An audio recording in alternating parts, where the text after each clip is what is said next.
Thank you, thank you. Welcome to our guest artist today. It's so good to have you. And just have a few quick announcements.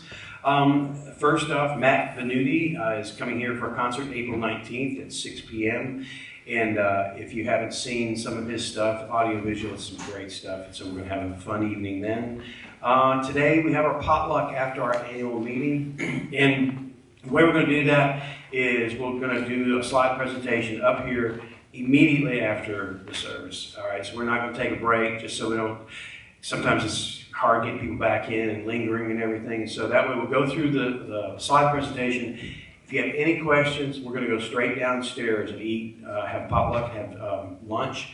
Keep any questions. I'll be wandering around, Jesse, Lynette, any of us will be around to ask us questions. We'll come and sit and talk with you. But we just thought it'd just go a little bit smoother and a little bit quicker rather than getting up here and get hung up with questions and everything. So that's how we're going to do that today. All right, and continued prayers for Miss Marietta to make a speedy recovery. She's over here at the Greenbrier home right around the corner. If anybody wants to go see her, I'm sure she'd be greatly appreciated. And Grace Equinox Sound Alchemy Bowl Experience with Sherry Bagwell. That is this Friday, the 21st at 6, right here in the sanctuary. And if you haven't heard Sherry with the bowls, it's absolutely amazing, and that'll be a great evening.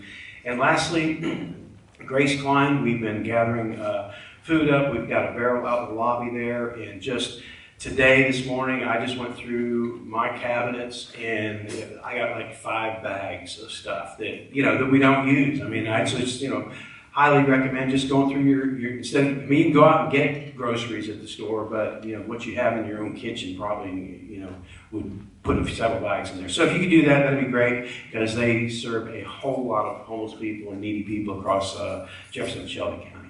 All right, that's about it. All right, thank you, Bruce. Good morning, everyone. Good morning. This morning, as we prepare for affirmative prayer, I'd like to begin with today's daily word quote. In just a few days, they're actually sending us a box, so we should have a daily word pamphlet for everybody coming for this season. So be on the lookout for that. But today's daily word is quietness. It reads, "In quietness, I am refreshed and renewed." And so with that, we collectively turn our attention to the space of quietness and fullness and divine love and peace and harmony. In this sacred space, we give thanks for the presence of community.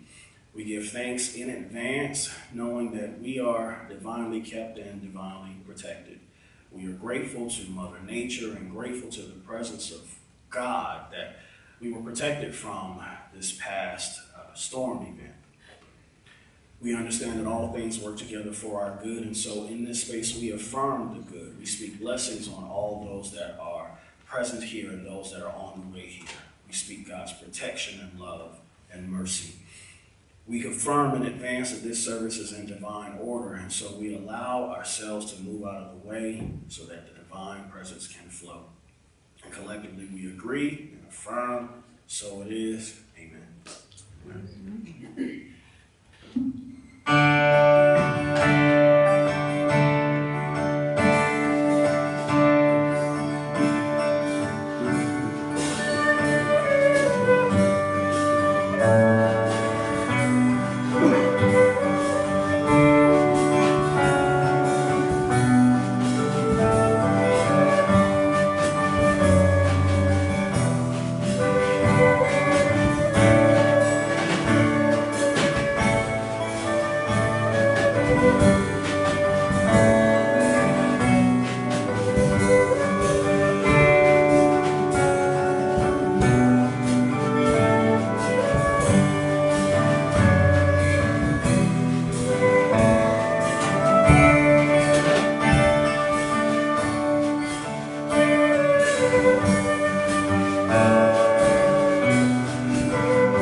Thank you to our musicians. Good morning, everyone. Good morning. Welcome to Unity of Birmingham. I know you're already there. The music is beautiful. So we're just going to center ourselves even more. I invite you to close your eyes.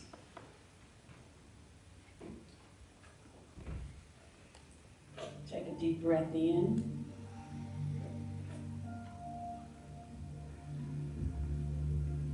And relax in your chair.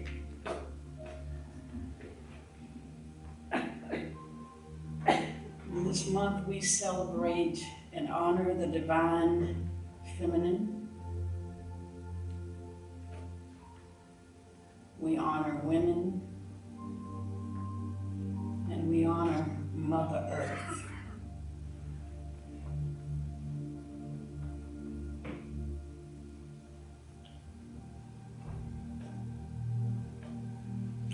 And as the storms passed through this past couple of days, there was a lot of uncomfortableness, a lot of, I would say, fear, as we prepared for the worst case scenario. And as I did that, I thought about what's happening right now. There's no storm out there, there's sunshine actually. So it helped me to reaffirm the importance of embracing this present moment. Each present moment that we're allowed to have is the greatest gift.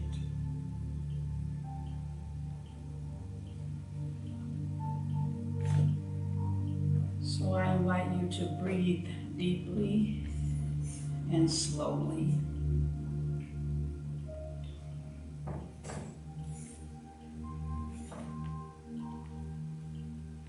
And go deeply inside of yourself.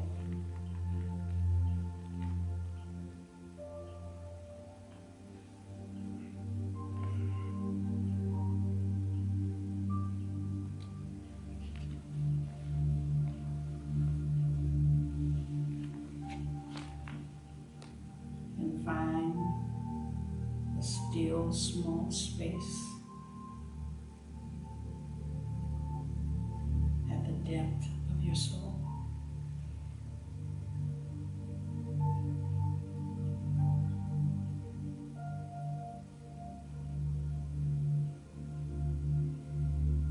At the point where your inner divinity comes into contact with the cosmic energy and creative intelligence that is the universe.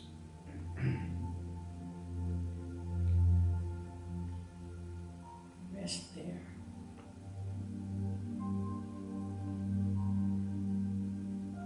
And be still.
all is well. Feeling our connection, that we're not alone, that the universe connects us, keeps us safe, that all our needs are met.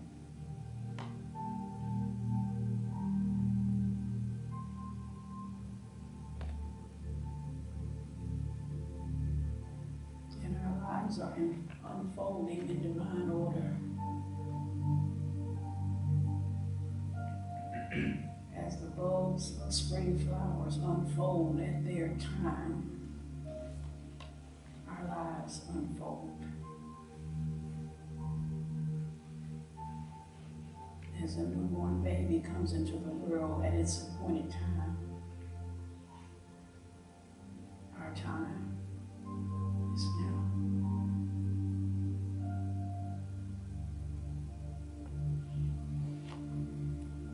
To feel the silence, to honor the quiet, to respect the feminine, the softness within each of us.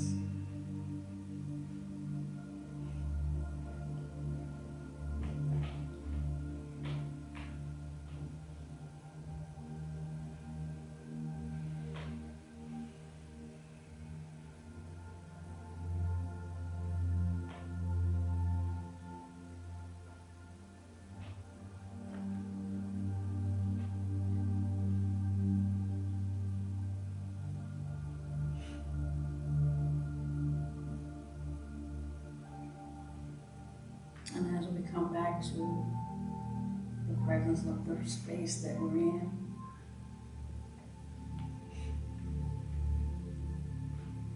we affirm that all is well,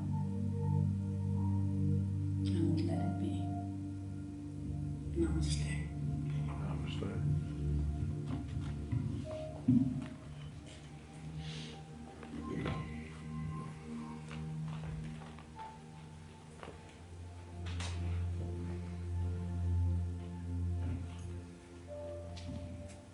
Right there, just give yourself a moment. Continue to take refuge. Siddhartha said that we take refuge in three things. There's sort of the three homecomings. We take refuge in ourself, we take refuge in the teachings, collective wisdom teachings that we are a part of, and then we take refuge in the community. So in this moment, not to break that energy that's in the room, give yourself a minute just to take refuge. When the world gets tough, know that there is a space and a place for you, along with the additional homecomings, as talked about by Lama Rod Owens, the refuge of nature, the refuge of our ancestors and the angels, and then the refuge of quietness and the silence within our own hearts. Those homecomings give us safety and assuredness. They allow us to refresh ourselves and be born again. That again that Jesus talked about being born of is actually above. So it's being born from above. A new consciousness sort of takes shape. You become a new person. And as a new being, collectively with me, take a big deep breath in through the nose. Release the sound of just letting go, initiating the relaxation response, calming down the nervous system, resetting and relaxing. And when you're ready, come back to the room, rub your hands together, do physical body action and send that energy outward to those that are watching online that couldn't physically be with us today. Say this with me: divine love, in us, blesses and multiplies all that you hear, all that you receive. Know in this moment, you are safe and loved, and so it is. Our ministry is supported by partners like you. Remember to log on to unitybham.org at the conclusion of this message, or during this message, and click on giving. Moderators are always on standby before and after the service, so if you are in need of prayer support, post your comments in the chat wherever you see this message, either on Facebook, YouTube, or our website, and we will continue to pray for you and your family. And for those that are in the house who are in need of prayer support, we have our prayer chaplains spread around the room. Put your hands together for all of our prayer chaplains here. And so it is. And so it is. That was an amazing meditation this morning. Music was amazing. I don't even want to break the energy here, so I'll just speak slowly, just allow all of us, even myself, to kind of come out of it. And it's beautiful when the collective energies of the room sort of come together like this, because it's a sign, not just that the presence of God is here. The presence of God is here because you showed up. You are the space where heaven and earth meets, or in the words of Chris Thrasher, you are a force multiplier, which means that for every one of you that are sitting here today, you represent an entire community that you're going to impact. So you go out and reach one and teach one, or just be with someone, and the energy in this room gets to spread out to the world, making the world just a little bit brighter in light of the recent storms, as demonstrated on yesterday and the day before. If you look outside, it's a testament to the resurrecting quality, of life, the redeeming quality of life, that in the midst of chaos and confusion and destruction, that the sun does come out. And it doesn't excuse the pain that we experience as a result of the confusion and the chaos, but it does show you that there's a redeeming quality in life. There's a redeeming quality to people. There's a redeeming quality even to yourself. And when you relax in that, you really start to allow those meditations and mantras like everyone's doing the best they can. I'm going to hold on to this wisdom teaching for dear life. All of those things we used to say to ourselves, they really do mean something, and they become even more true as the days go by. So in this space, while this energy is circulating the room, receive it on today. Even if you don't remember anything that I say, remember this moment, because the purpose of creating moments like this as a spiritual family is to give ourselves a chance to reset and relax. Right now, all of the connections at the neurological level, I can't say the words today, in the brain, those that were wired to fight and flee and fawn and lay down and let the stuff of life beat you up. In spaces like this, you get a chance to create new connections.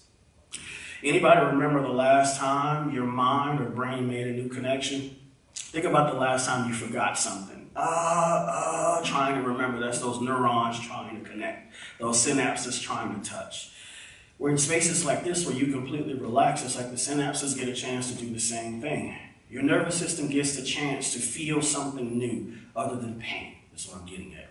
Your nervous system gets a chance to feel something new other than anger and frustration, or the learned sense of helplessness that we have developed as a society when we see things that exist outside of our control. Where philosophers tell us that there's no such thing as free will. Free will does not exist. The shirt that you wear, the way you style your hair, the perfume you buy is all by design. But in this moment, you have a choice. You have a choice to tune into a different frequency, which is the frequency of love, the frequency of community, the frequency of togetherness, the frequency as led by our meditator on this morning. This is the pulse that we sent out. And my first request on this morning is that you remember this, especially as we enter the wonderful week that takes us into the resurrection time. Jesus is quoted as saying, "Do this in remembrance of me." In fact, join me in an opening invitation. Do this in remembrance of me. The remembering wasn't the taking of the wine or the bread. In fact, the actual communion was the experience of togetherness. And the this that you do in remembering of is the things you do in your life that helps you to put yourself back together. That's the remembering part. It's the remembering, the coming back together of your members. What are you talking about, preacher? When you do things like this, you give yourself a chance to be something different than who you have been. So if you had a rough week in this space, you get to remind yourself that I'm more than just the frustrations of my day. You get to remind yourself I'm more than just the burdens that other people put on me, friends, family, and all those included. You get a chance to be more, and the more that you become isn't something that does not exist or exists outside of you. It has always been there, which is why these teachings are so timeless. They're timeless enough that you can take refuge in them. And watch this. Anything that you felt you were lacking or you did not get, or man, I should have discovered this stuff a long time ago. You get caught up. The sacred text tells us a day with spirit is as 1,000 years, and 1,000 years is as but one day. So when you look at a small child or even someone who's a wisdom keeper, they are timeless. You are timelessness contained within time. And this moment is a gift, which is why we call it present. So not to be all philosophical, but I want you to really, really see the importance of the moment, because we all have stuff to do. We all turn our minds on and off, but there are sacred times and sacred moments where consciousness meets or awareness meets opportunity. And when awareness and opportunity meet, that is a divine time. So this month's theme is divine wisdom, but today's topic is divine timing. In fact, say that with me, divine timing. Divine timing. Divine timing, it's moments like this. This is divine timing. Sacred text tells us that I will open you, in the book of Malachi, I will open you the windows of heaven and pour you out a blessing that you won't have room enough to receive. And I've said it numerous times in this house, the blessing that you receive or the windows that you're receiving it from aren't out there. You are the window. I will open you the windows of heaven. You are the windows of heaven that get opened up.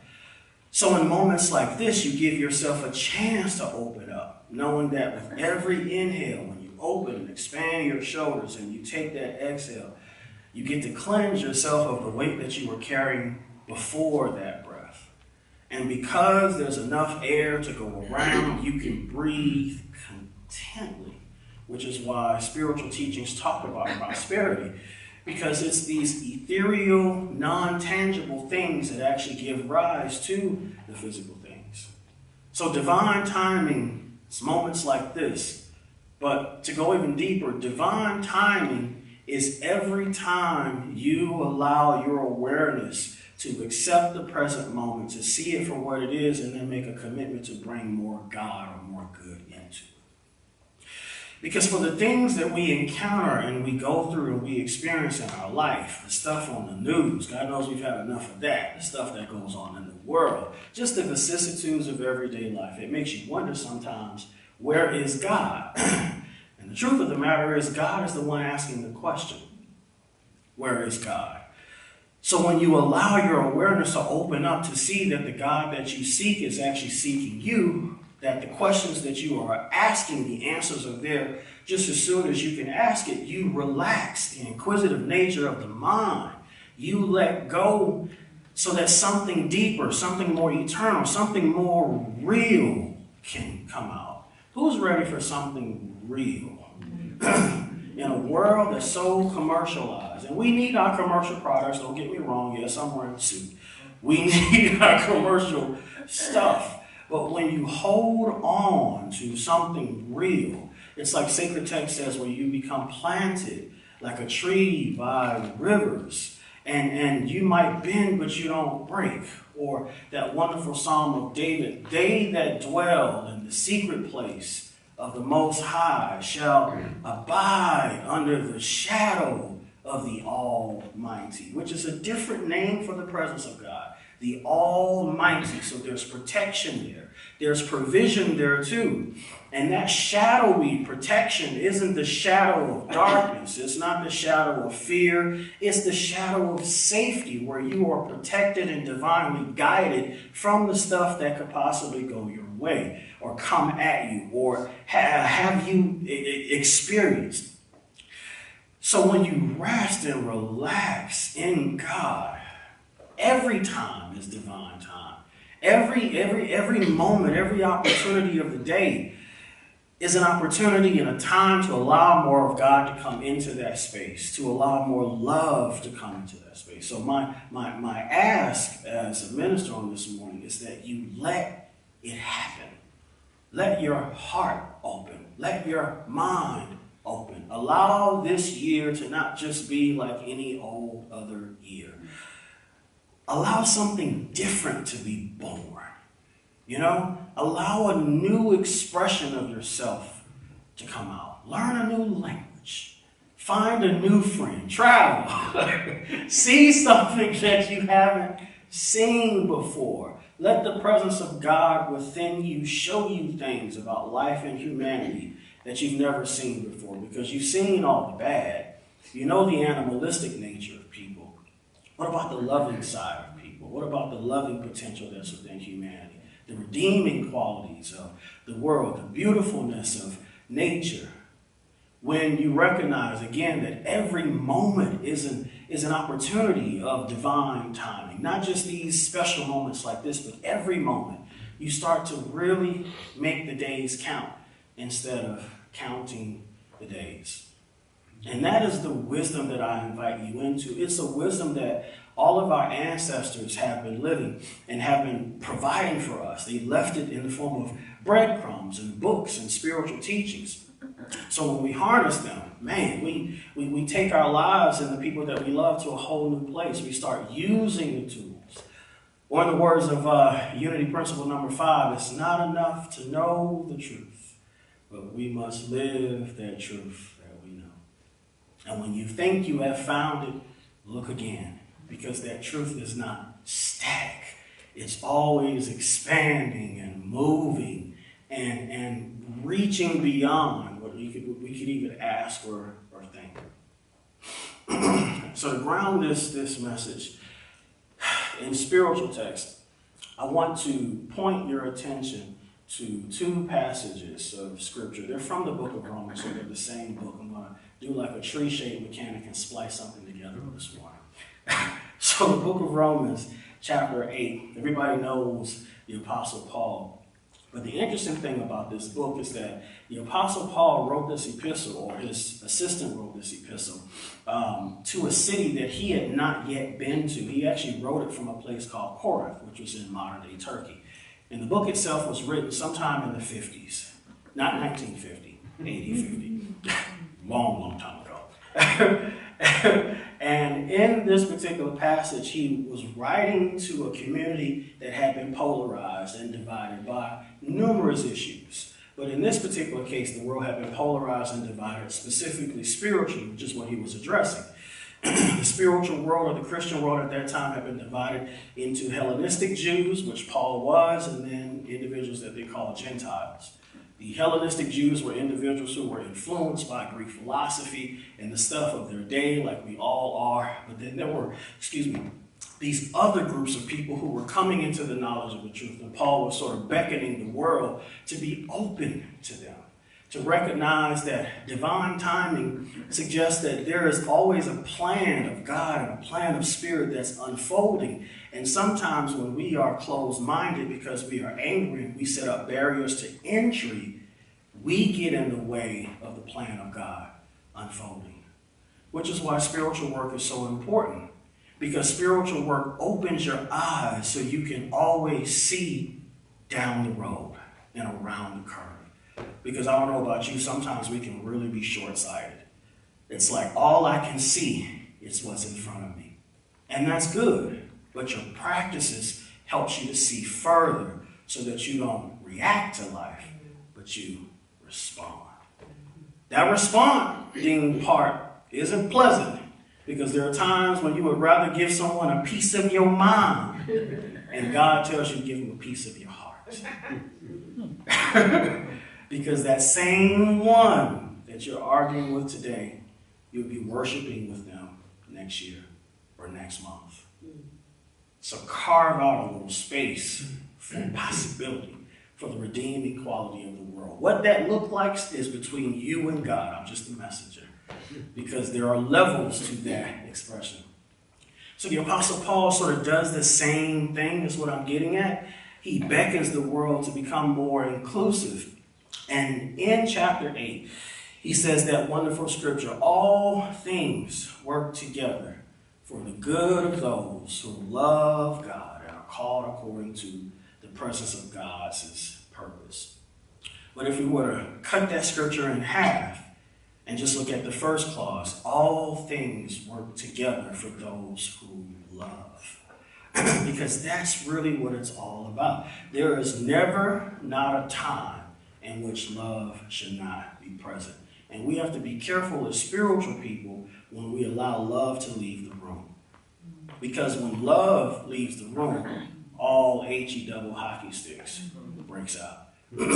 Love is patient, love is kind, but love is also wise. And it asks you, again, when the world goes low, you go high. And the question is always, why do we always have to be the bigger person? That's because the God within us is bigger than the human conception and the stuff that's going on out there.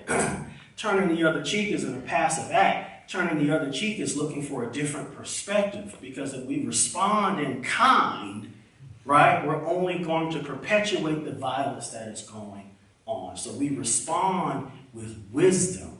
We respond with love. We respond with strategicness. We respond with strategy. And that is how you beckon the world to change. So the Apostle Paul moves on in the 16th chapter, and then he puts that love to use. In honor of Women's History Month, this is my major point.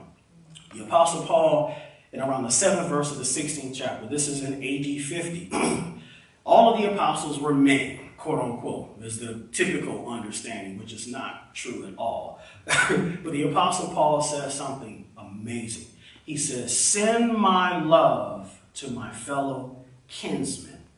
And he says, Judas as his fellow kinsman, who is an apostle or who is remarkable. So he does two things. He lets us know, one, he has a cousin named Judas that they don't talk about, and two, she's an apostle just like him. So he elevates the status of women during a time that when the world was polarized, not just between Jew and Greek or between Jew and Gentile, but between male and female. He elevates them and he recognizes her role and her prominence in the church.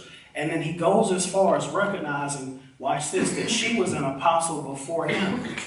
Judas is her Latin name. Her more traditional Jewish name is Joanne.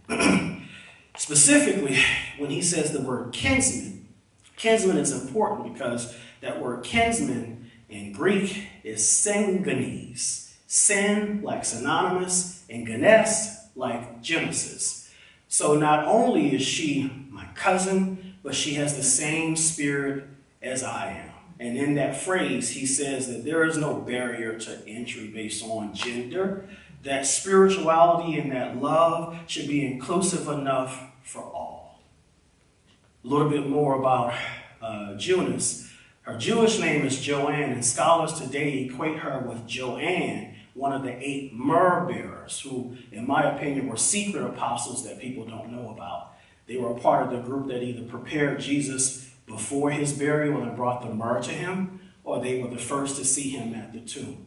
A part of his secret group, the Mary, Martha, Lazarus group that hung around him, even though in traditional Christianity we only hear about 3 men, Peter, James, and John. But he was actually supported by 8 group of women who were closer to him than any of the other characters mentioned in the New Testament. And Joanne was a part of the 70, which means she was an apostle of apostles before Paul even came on the scene. So there is never not a time where love should be in the room. There is never not a time where wisdom should not be in the room. And divine timing is the time in which you allow your consciousness and your awareness to meet opportunity, and you take that time to do some good. You remove barriers to entry everywhere you go. You open up doors for those that are coming behind you. You break down gender-specific walls, and you make circumstances inclusive. And you break political lines and political chains that the world seems to wrap around us at times. So this is a big ask that I'm asking on this morning, and it's a message that I have to live into myself. But I think that collectively as a community, with the energy that we are creating here in this room, I think we can do it. Because the presence of God that is both in us, with us, as us, embodies and expresses itself in all of the world. If we let it move freely, I think it will unite us rather than have us on opposite sides. Don't you agree? Yes. Thank you for listening. Peace and blessings.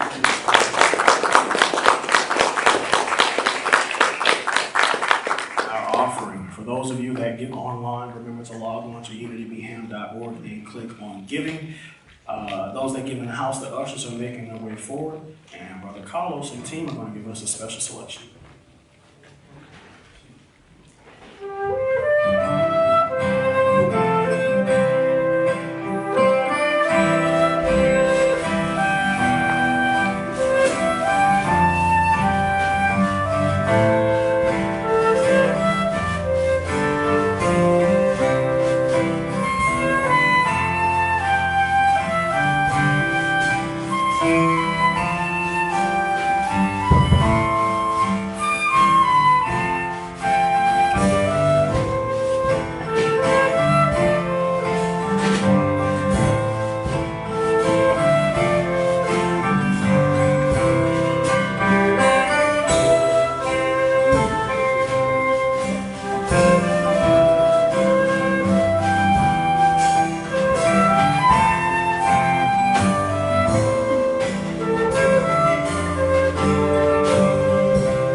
Bless this offering, affirming it will be used for the building of this ministry. Bless the givers. We declare their gifts will return back to them with good measure, pressed down, shaken together, and running over. And so it is. Put your hands together one more time. If everyone could stand for "Let There Be Peace on Earth."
Prayer of protection.